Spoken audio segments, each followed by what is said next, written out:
Господи, таджики. Книга Корана руку берете, воруете, изнасилуете, убиваете. Что это книга Корана? Мои имущества украли, мои детей изнасиловали.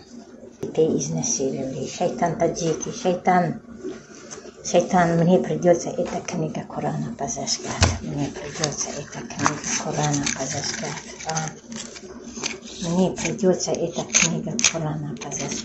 аузу биллаҳи минаш шайтони роҷим. бисмиллаҳи роҳмани роҳим. бародарои азиз ва падарон, модарони гиромин, аллоҳ хайр ва хубии охират насибтон гардона. алҳол дидем як видеоеро ки ман камешам мондум дар ҳамин ютуб ва бигем ҳамаи ҳамин видеоро бигӯм агар дар инҷа ман намемонам хуб намешава ва барои беҳтарин видеое ки мисол шумо мехоҳем бинеша ма дар телеграм гузоштагем. шумо комментария да закрепит кардагем. аммо аввали комментария да бидро телеграм канали ман рост бира ҳамуҷода видеоро давом шава меёвӣ мебинӣ. баъд хоб хостам дар ҳамин масъала як каме суҳбат кунам. аллоҳ тавфиқ дия занҳои тоҷики моро ки имрӯза ма дар шабакаҳои иҷтимоӣ дидам. ин рӯз як бародармон роӣ кард ин наворе ки мисол бигем китоби муқаддаси қуръона гирифтая ки дарондестае, мисол дар додестае, ҳар гапҳои пасту баландам задестае.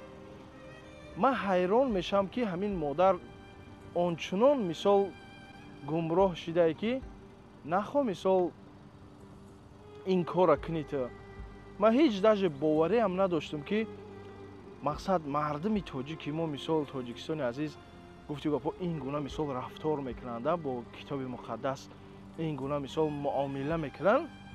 ман бовар ки ҳамин чиза аҷдад намекардам ва чуноне ки мебинем лицошам наметова ростӣ намебинам, лицошам надидистам. мисол ма кияи изан мисол ҳар кадоме боша аллоҳ ҳидоятш куна. ба дарондани китоби муқаддас ягон ҷора намегирӣ модар, фақат ва фақат охирати хита месӯзонӣ. хонаи қабрта тангу торику оташи ҷаҳаннам мегардонӣ. аз ин китоби муқаддас сӯзондан та ягон ҷора намегирӣ ва ягон бигем беҳбудиам намеша, бигем ягон пешкорот ҳуй намеша. набарот охирати хита безеб мекунӣ. ака ин чӣ бидае ки як вай мешидай даро мехистаи мисол китоби қуръона мегирӣ мисол дар метӣ. ака чӣ мусулмононро вай мекунӣ?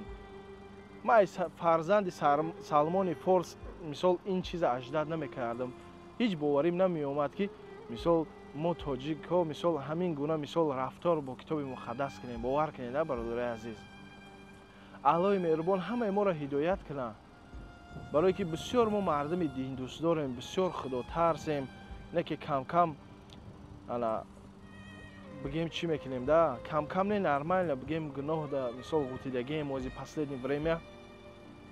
аллоҳ ҳамамона ҳидоят куна. аз он ҷумла аз сари худам ва дигар бародарҳо ҳам ки худои меҳрубона дуо мекунем бемориёро шифои комил, бефарзандоро соҳиби фарзанд, бенамозоро аҳли намоз, бетақворо тақво насиб ва рӯзӣ гардона. амин я раббал оламин. ин модара ман намедонам кияй чияй ай киҷояй мисол не ки шунидам ки мегӯянд тоҷикай ана ин гуна муомила кардай. ҳар кадоме боша, ҳар касе боша набоша мусалмонае бо мисол аллоҳ ҳидоятш куна. не ки ин гуна шахсҳо ман намедонам чӣ гуна мусалмонанд. ин гуна шахсҳо вақте ки ин гуна рафтор мекунанд инҳо аз дин хориҷ мешаванд. ҳамиден ман намегӯм ки тоҷик кофир намеша. пурраи тоҷикое ки кофиранд, аз дин хориҷанд. мисол ҳатто бо дар ҳамун биголайфай чияй ҳамуҷа бисёри мардуми беномусо мардои беномус ҳамуҷа вақти занҳои беғайрат мардои беғайрат мешинанд гап мезананд. ҳатто ҳамуҷа ҳастанд. ман дидам роӣ карданд. субҳаналлоҳ ба гуфтанаш забонам намегарда. пайғамбари нозанина дашно мекунанд. чӣ гуна ӯ забонай, чӣ гуна ӯ дилай ки тоҷикай нисбати пайғамбармон оиша модармон забони бад дора, гуфтори бад дора. ба аллоҳ қасам рӯзи қиёмат мо як рӯз не як рӯз мезгарем аз ин дарё реҳлат мекунем мерем. лекин ҷавобгарие ки дар назди аллоҳ дорем бовар ки болот бисёр мушкилии сахтай. як ҳаё дар оташи ҷаҳаннам месӯзӣ.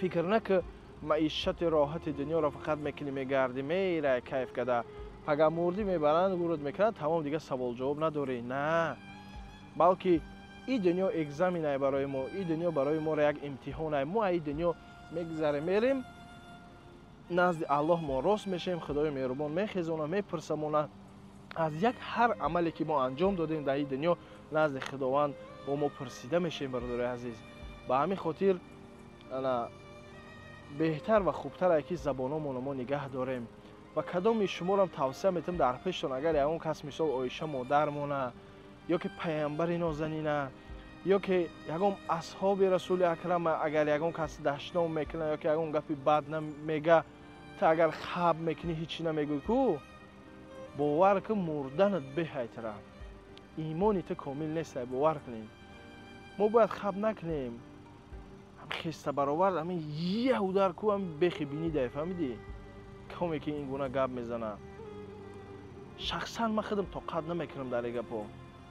مثال پیش ما در یک از قرآن بسوزانه یا که یگان صحابه را داشتم کنه یا که پیامبر من خواب کنم، نه، این پیش چیزی برو من در سرش معایده میکنم. بنام خدا انا مسلمان باید این گونه باشه، فهمیدی؟ نگذاریم که مثال پیامبر ما را دشنام کنن، نگذاریم که قرآن ما را سوزانند، نگذاریم که مثال دین ما را تحقیر کنند. خوشا بر حالی که دیده روی محمد را، خوش بر حال او اصحابی که چهره زیبای پیامبر را دیدند، دستشان در دستی حضرت ماندند، خوش بر حالشان باور کن. ما هم الحمدلله رب العالمین شکر میکنیم که امت چنین پیامبر نازنین هستیم. به خدا برادر عزیز، در این دنیای فساد، در این زمانه ای که حاضر مثال این وقتی که اومده این قدر مثال شرایط گناهکنی همه چی هسته، الحمدلله برادرای هستند که 5 وقت نمازشون را میخونن، با طاعت عبادت هستند، در زینا چنگ نمیزنن، در کارهای حرام چنگ نمیزنن. من به حرمت خدا خوش بر حالتان، الله مهربان دوست میداره بنده ای را که در انا جوانیش عبادت کنه. مثال الله در جوانیش، برای چی در جوانیش مقصد؟ در جوانی ما هم بگیم کار میتونیم بکنیم، میتونیم زینا کنیم، میتونیم نوش، عرق، سیگارت، پیوه و دختربازی، کلانکشی، بانک زنی و کازینو و قماربازی، همه کار در جوانی ما میتونیم بکنیم. برای که جوان میوشیم همه کار از دست ما میویه. اگر ما میقپیم خمانه نمیکنیم، یا که جوانی که در این دنیا در جوانیش چه قپید گناه نکرد، در روز قیامت از 7 همون طایفه هست که در زیر سایه عرش پروردگار قرار دارن. از یکی از همونها هستیم ما در زیر سایه عرش پروردگار، که روز قیامت، روز محشر بسیار یک روز سخت و گرم هست که از عرق بدنش، آدمی که در همون محشر روز میشه، عرق بدنش خودش خچه گور میکنه، میگه غود میشه. و بگیم کاری کنیم که پیامبر نازنین روز قیامت محشر بیایه بشناسمونه، در چهره ما نظر کنه و نگاه کنه. فهمیدی برادر عزیز؟ فکر میکنم یک نقطه بس است، اگر شعور است و اگر نه چراغ پیش کور است.